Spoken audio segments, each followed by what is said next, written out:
a couple of parents want some practical guidance for the rules of engagement that you might recommend for parents of preteens, parents of elementary school children, how to model or encourage some more thoughtful development in this area of digital use.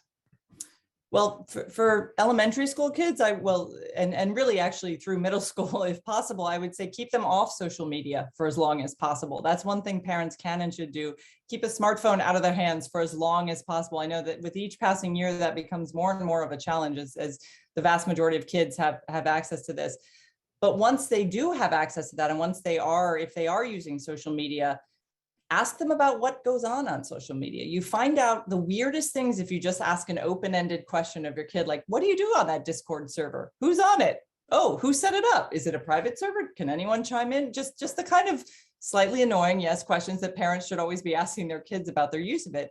But in terms of modeling behavior, this is one of those weird things about our digital world, right? Kids can't actually see how we behave online. It's not like they're our Facebook friends or whatnot.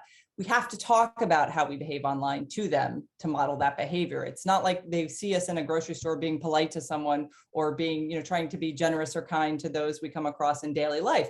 It's invisible to them in a lot of ways. So talking about experiences you might have had where someone said something kind of awful to you on social media, you can say, this is how I felt and this is what the person did and here's how I tried to resolve it. And those kinds of conversations don't happen enough because we assume everybody understands the rules of engagement on these platforms. Kids don't.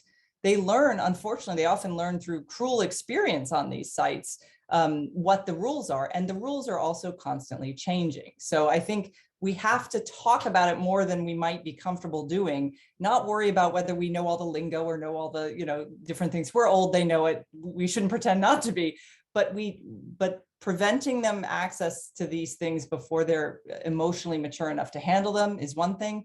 And then, as I know, my niece, my sister did this with my niece when she got on Instagram in high school. She said, if you want to be on this site, I get to follow you. Like, I get to see what's being posted. So I actively encourage parents to do that as well. If you have a kid on Instagram, you should be able to see what they're posting on Instagram.